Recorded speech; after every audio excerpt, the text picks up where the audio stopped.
Bueno, hemos leído un texto en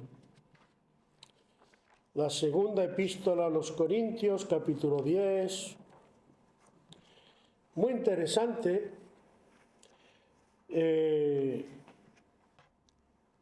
Está escribiendo el apóstol Pablo a la iglesia de Corinto y le está diciendo, entre otras cosas, que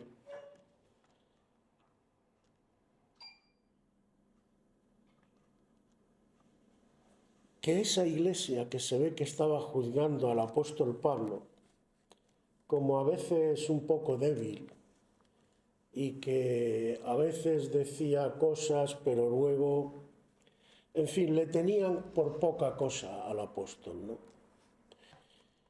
Y entre las cosas que les dice, le dice, pues aunque andamos en la carne, es decir, todavía estamos en nuestra carne, pero no militamos según la carne. Porque mucha gente se confunde, ¿no? Incluso con el propio Cristo. Lo ven débil, lo ven un ser humano normal, ¿no? Y cuando estaban en la cruz se burlaban de él. Pero claro, cuando resucita el tercer día se acabaron las risitas, ¿no? Porque hay un verdadero poder espiritual en el Señor, que el mundo quizás no puede ver, pero está ahí. Y hoy quiero hablaros de un poco de una parte de este poder que no se suele hablar y que está reflejado aquí. Dice, porque las armas de nuestra milicia no son carnales, sino poderosas en Dios para la destrucción de fortalezas, derribando argumentos y toda altivez que se levanta contra el conocimiento de Dios y llevando cautivo todo pensamiento a la obediencia a Cristo. Y dice una palabra muy interesante, dice que tienen armas poderosas para la destrucción de fortalezas. Y esta palabra fortalezas es un poco clave en este tema, porque, claro, qué pena que a veces las traducciones no pueden ser exactas a lo que las palabras significan en el original. Sabéis que el Nuevo Testamento está escrito en griego. La palabra que utiliza aquí para fortaleza es ochuroma. Ochuroma viene de ochuro en griego y ochuro significa hacer firme algo. Es una fortificación, pero en el sentido de hacer firme.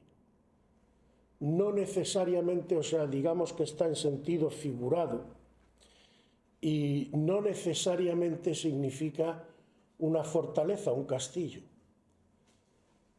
Más bien el sentido es otro. Hacer firme algo en este contexto significa aquello en lo que reposa tu confianza. Una fortaleza sirve para proteger a la gente que está dentro. Tiene un muro y suele ser una medida de protección para que la gente que está dentro se sienta segura. Pero en este contexto, fijaos que dice para la destrucción de fortalezas, derribando, está en gerundio además, argumentos y toda altivez que se levanta contra el conocimiento de Dios. O sea, en el contexto, la palabra está utilizada en un sentido de fortalezas mentales, es decir, de razonamientos, de argumentos, por eso dice derribando argumentos y toda altivez, todo orgullo. Porque hay pensamientos que nacen del orgullo, en este mundo hay mucho de eso. Por ejemplo, habréis oído, yo lo he oído más de una vez, bueno, yo sé que tú tienes o que me dices la verdad, pero no te voy a dar la razón. O sea, tú mismo estás reconociendo que te están diciendo la verdad, pero por tu orgullo, por tu soberbia, no le das la razón al otro, ¿no? Esto crea fortalezas y esto abunda mucho. Mucha gente se refugia detrás de estas fortalezas. Y es muy interesante, antes de seguir en este tema, que, a ver, me vais a leer, si tenéis por ahí vuestras Biblias alguno, no, esto no es, se me ha perdido aquí. En Daniel, capítulo 11 de Daniel, a ver por aquí.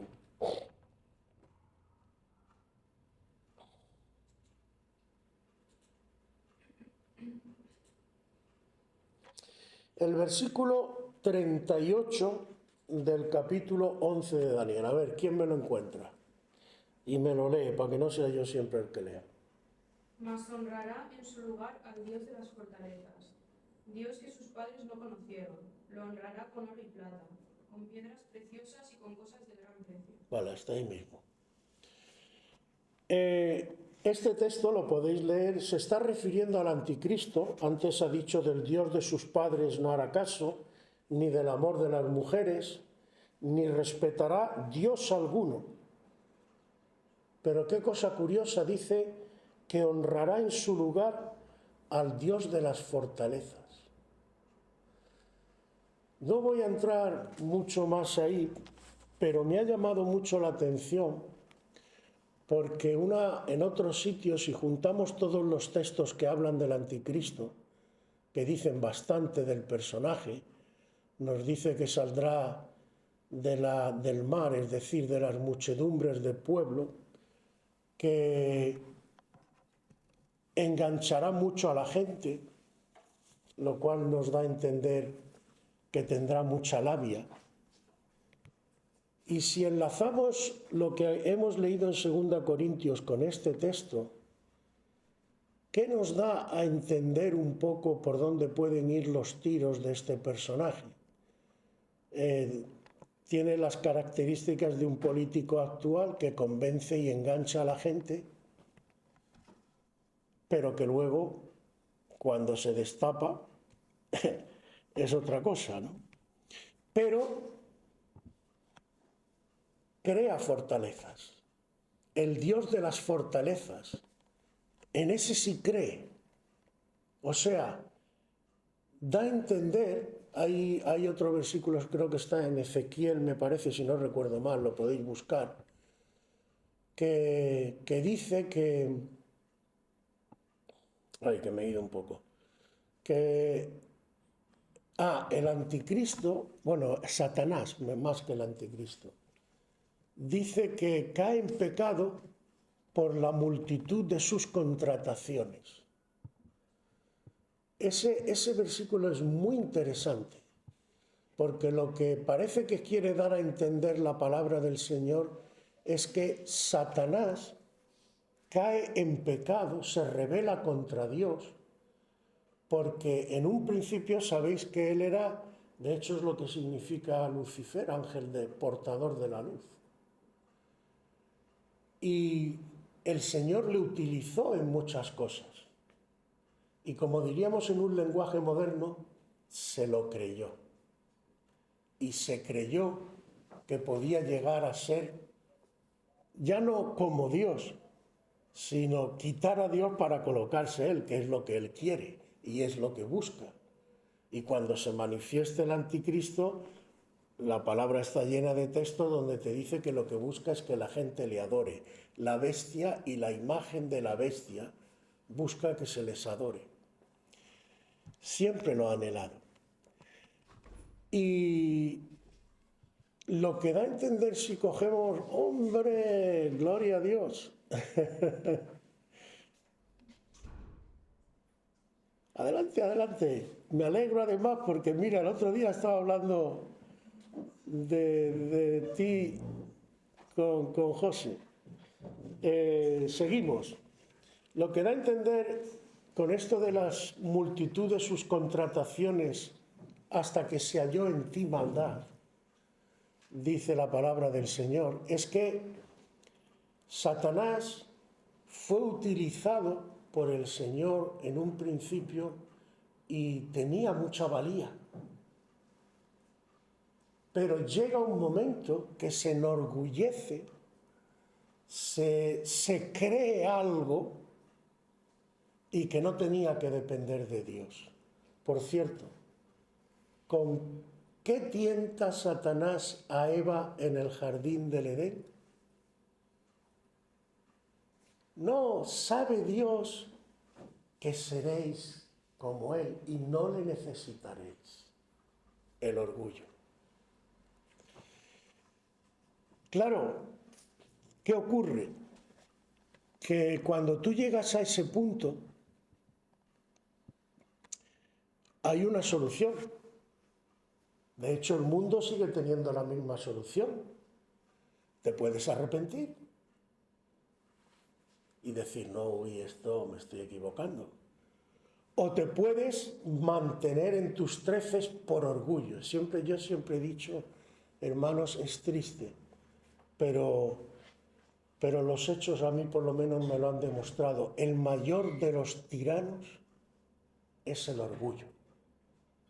Porque el orgullo te lleva, por no ceder, a vivir en la mentira. Y si encima eres consciente de ellos, es terrible. En el fondo es una situación terrible. Entonces, cuando tú te mantienes en tu orgullo y no quieres ceder, ¿qué vas a hacer? Tienes que tapar eso de alguna manera. Y tú te creas argumentos falsos. Y de eso es de lo que habla segunda a los Corintios. Esas fortalezas detrás de las que tú te refugias, vuelvo a repetir, el contexto en el que está, lo leéis con detenimiento, nuestras armas, porque las armas de nuestra milicia no son carnales, porque además este tipo de fortaleza no puedes con argumentos carnales derribarlo, sino poderosas en Dios para la destrucción de fortalezas.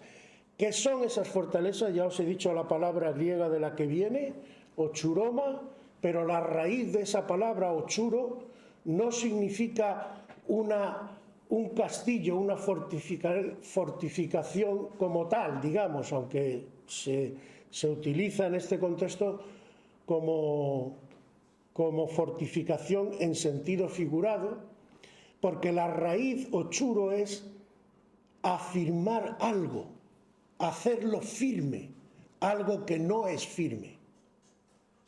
Y si veis el contexto, dice, derribando argumentos y toda altivez que se levanta contra el conocimiento de Dios. Los apóstoles lo que iban era a luchar contra estas fortalezas que el ser humano se mete. En otro sitio además nos dice algo interesante, porque si os estáis dando cuenta en definitiva de qué estoy hablando, de la mente. La mente es más importante de lo que parece, hermano. No hacemos mucho caso a esto, pero la mente es importante dirigirla y dirigirla bien. Porque las decisiones que tú tomes van a estar basadas en lo que tú razones, y si tú razonas torcido o te basas en mentiras, te van a llevar a tomar decisiones malas. Si tú quieres que tu vida camine por un sendero recto, tienes que trabajar tu mente y tienes que centrar tus pensamientos y tienes que tomarte la labor de averiguar dónde está la verdad. Os pongo un ejemplo para que me entendáis por dónde voy y cómo se forman estas fortalezas. Habréis oído más de una vez, sabéis que hay gente que niegan el holocausto, por ejemplo, especialmente entre los islámicos, porque como odian a Israel, pues por tal de justificar su odio a Israel, buscan cosas y van formando ¿qué? Argumentos y niegan el holocausto. Curiosamente le dan la razón al general Eisenhower, porque fue Eisenhower el que cuando entra en Alemania y descubre los campos de concentración, dice: filmármelo todo, quiero películas de todo esto. ¿Y sabéis cuál fue la razón que dio Eisenhower? Porque van a venir tiempos en los cuales van a negar que esto ha ocurrido.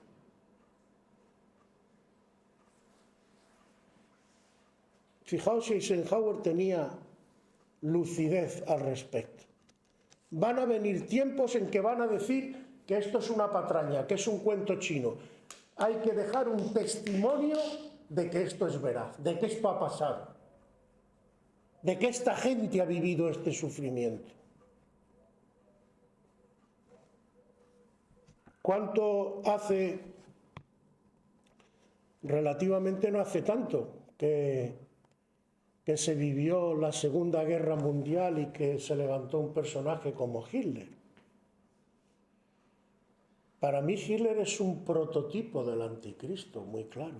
¿Sabéis que Hitler no entró en el poder por la fuerza? ¿Sabéis que fue votado democráticamente? Y que no fue hasta que se hizo con las riendas del poder que empezó a manifestar lo que realmente era. ¿Sabéis que la Biblia dice que el anticristo con lisonja ganará a la gente y que al principio lo tendrán como un gran benefactor y libertador de la humanidad? Eso está escrito en la palabra. Cuando aparezca el anticristo no va a aparecer con cuernos y rabo, va a aparecer como un personaje al que todo el mundo va a estar encantado con él, hasta que trinque el poder. Y cuando trinque el poder, entonces se va a manifestar lo que hay. Todo eso está aquí. A los cristianos, por lo menos, los que estudian y conocen la Biblia, no les tendría que sorprender, pero a lo que voy. ¿Qué hace Hitler? La gran Alemania, la raza aria. Hay que desprenderse de todo esto. ¿Qué estaba construyendo Hitler?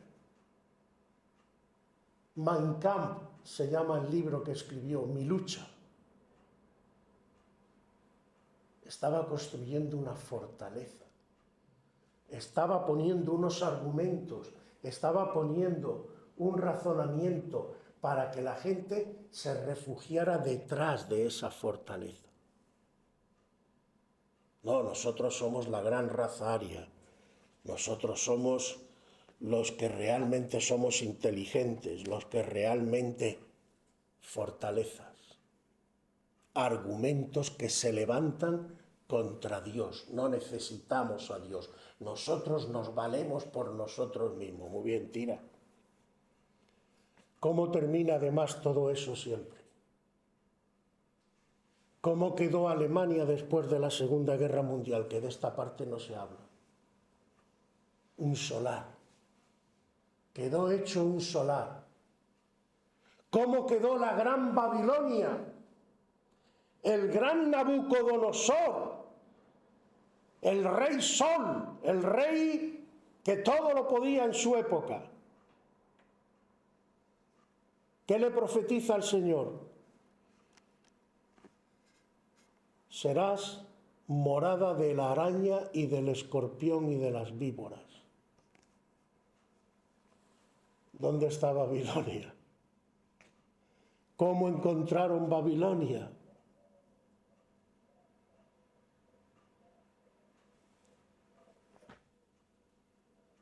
Y también al revés. También hay pueblos. ¿Cuántos pueblos había en la época de Israel, cuando Israel era nación en la época antigua? Filisteos, amorreos.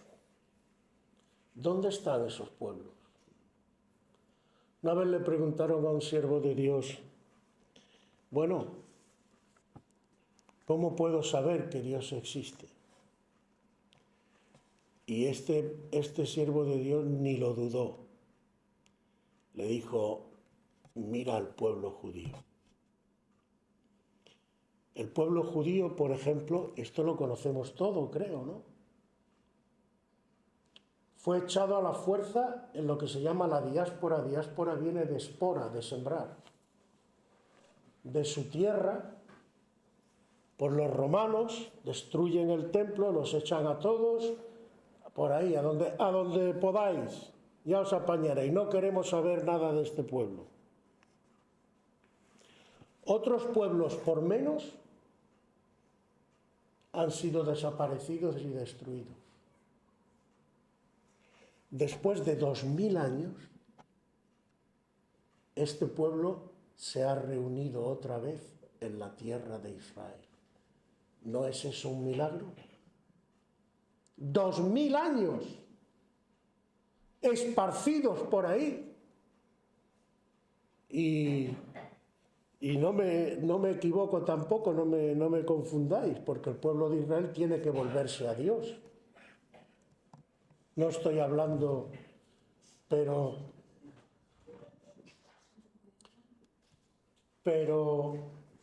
es un signo, una señal de que los planes de Dios no los puede frustrar nadie. Y por mucho que el ser humano y Satanás se levante contra la voluntad de Dios, como dice aquí, las armas de nuestra milicia, bueno, porque no sé si lo he dejado antes a media, lo que decía, estábamos hablando en Daniel, de que aquí dice que honrará al Dios de las fortalezas. Y unido a lo que hemos dicho antes de las contrataciones, parece que da a entender, no lo sé, vosotros lo meditáis y lo oráis con el Señor, pero parece que da a entender que Satanás descubrió algo que para él en su orgullo era muy valioso. Que si él construía en la gente que dominaba estas fortalezas a las que me he referido antes, como Hitler, por eso digo que Hitler es un buen prototipo, tenía a la gente enganchada, aprisionada ahí, en esa fortaleza. En otro sitio también se nos habla la palabra de prisioneros de esperanza, por ejemplo, referido a otra cosa, pero por eso honra el anticristo al Dios de las fortalezas, porque es el arma que él utiliza para enganchar a la gente y tenerla acogida. Pero el apóstol Pablo dice, pero nosotros los verdaderos apóstoles, hablemos claro, tenemos herramienta, tenemos armas para combatir esas fortalezas.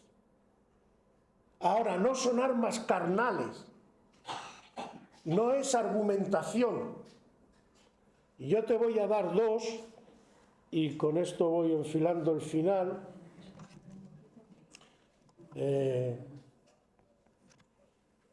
Yo te voy a dar dos armas que están implícitas en el texto que hemos leído de 2 Corintios, capítulo 10, versículo del 1 al 7. Dice, por ejemplo, derribando argumentos y toda altivez que se levanta contra el conocimiento de Dios. Es decir, está hablando de dos cosas, de argumento y altivez, orgullo y argumentación. Y dice, llevando cautivo todo pensamiento a la obediencia a Cristo. Es decir, es una sujeción de tu pensamiento a la obediencia a Cristo. ¿Y esto qué implica? Fundamentalmente implica dos cosas. Las dos herramientas que fundamentalmente, hay más, pero las dos que fundamentalmente están implícitas y que usaba el apóstol Pablo como los otros apóstoles, son, ¿lo intentáis averiguar o no? ¿Me decís alguna? La oración y la palabra de Dios.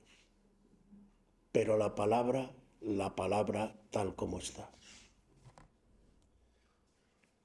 En Jeremías creo que dice, no es mi palabra como martillo que rompe la roca. Entonces, en el caso de las fortalezas, además, una cosa más que me ha venido ahora. ¿Cómo caen las murallas de Jericó? Jericó es lo primero cuando los israelitas cruzan el Jordán y van a entrar a tomar la tierra prometida. La primera ciudad con la que se encuentran es Jericó. ¿Y qué les dice el Señor en Jericó? Por cierto, importante también, porque está todo relacionado.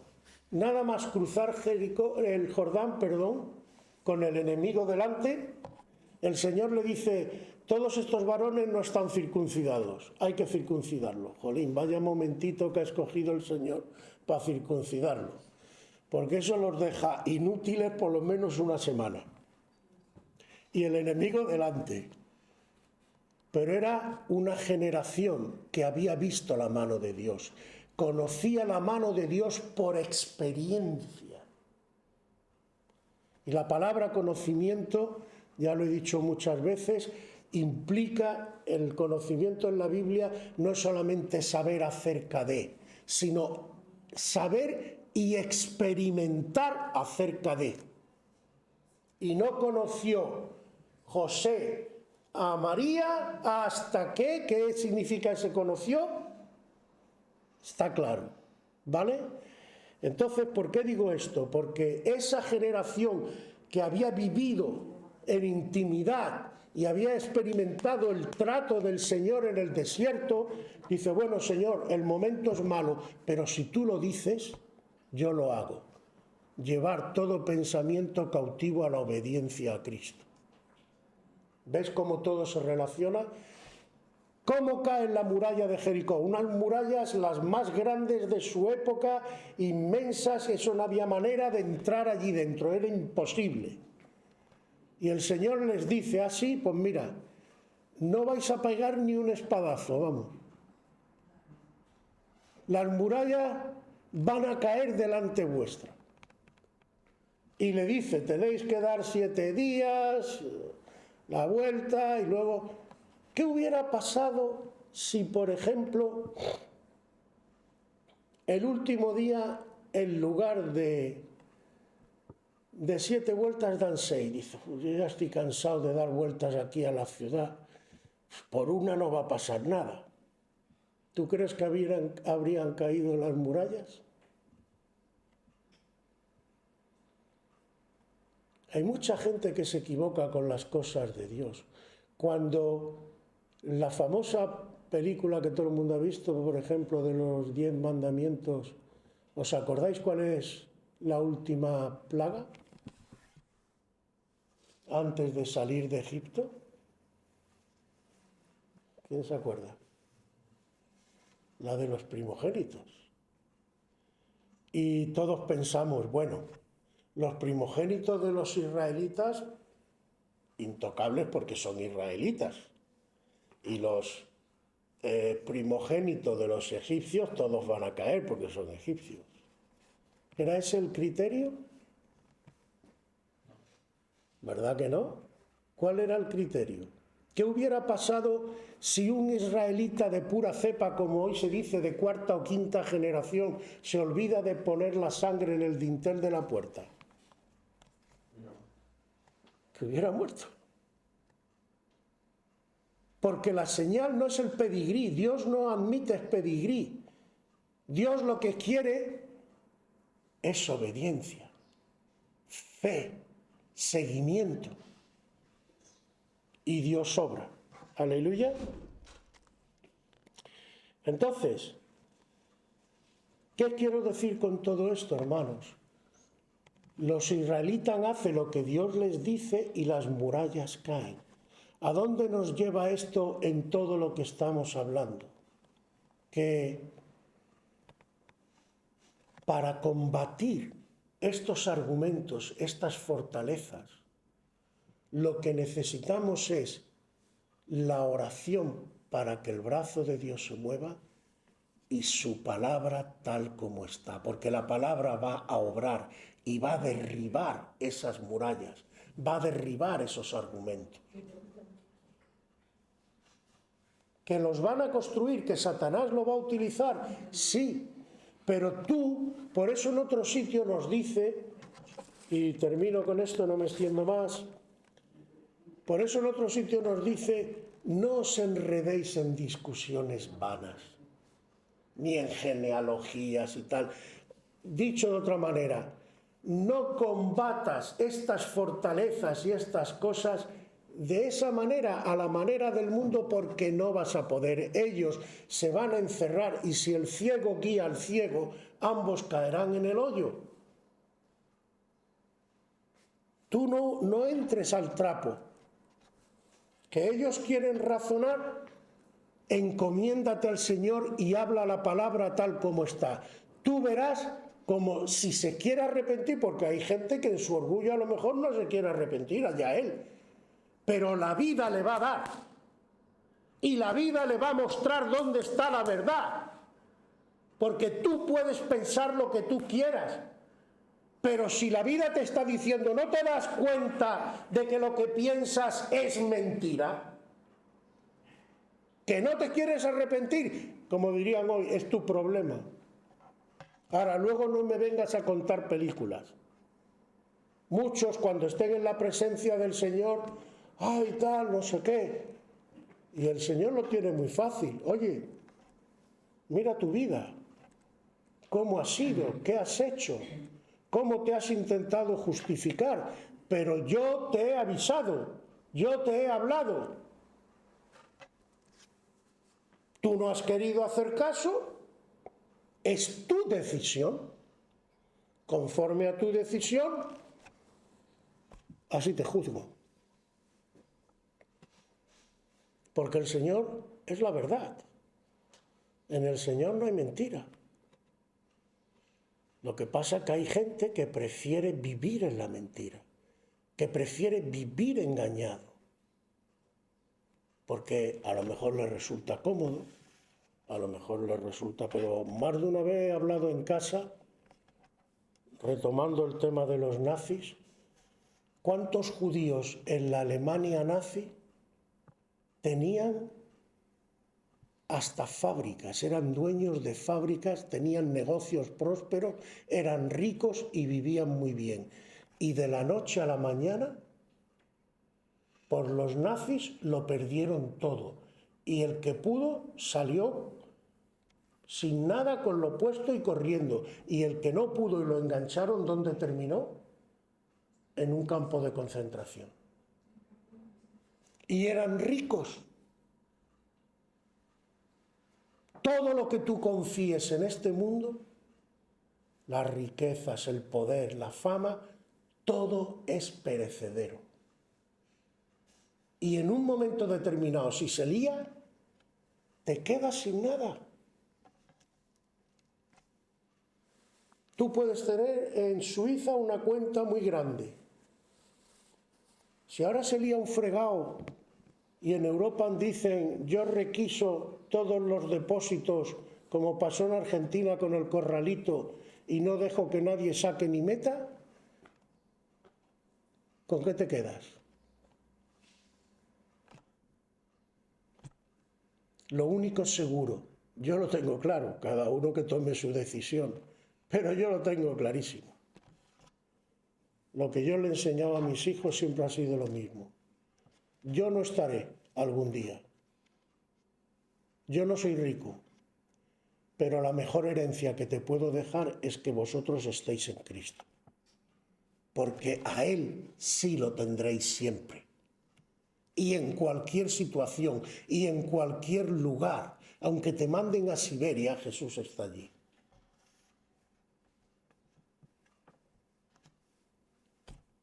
Entonces, hermanos, no dejemos, por supuesto, que esas fortalezas nos circulen a nosotros, pero tenemos herramientas también para que la gente, sobre todo la gente a la que amamos, la gente que nos preocupa, que a lo mejor está engañada.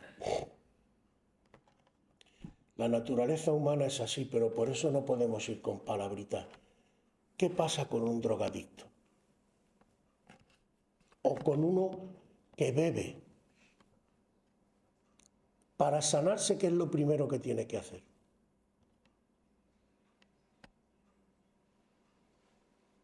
Reconocer lo que es.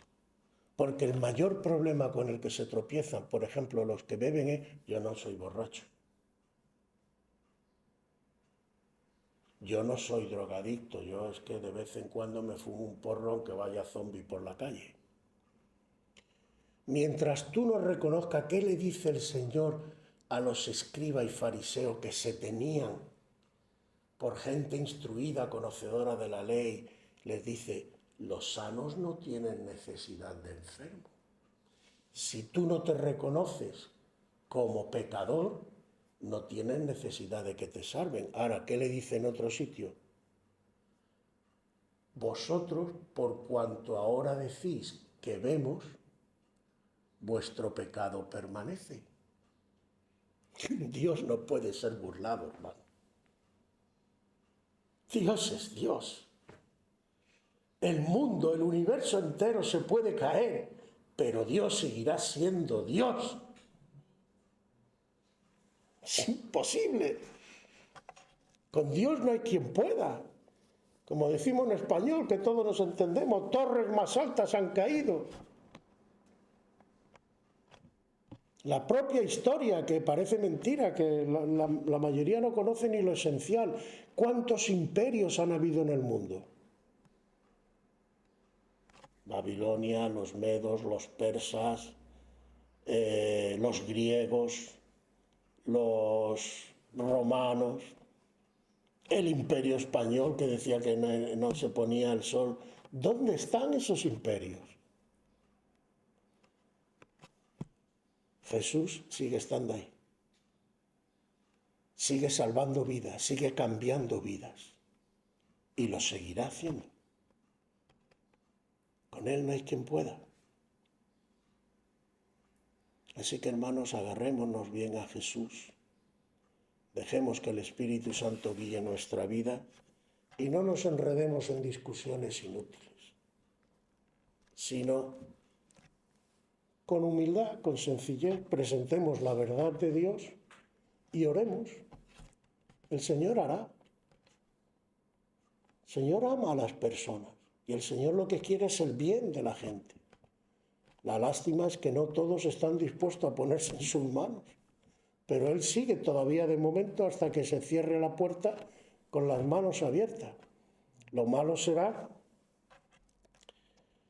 cuando el Señor diga: bueno, hasta aquí, se acabó.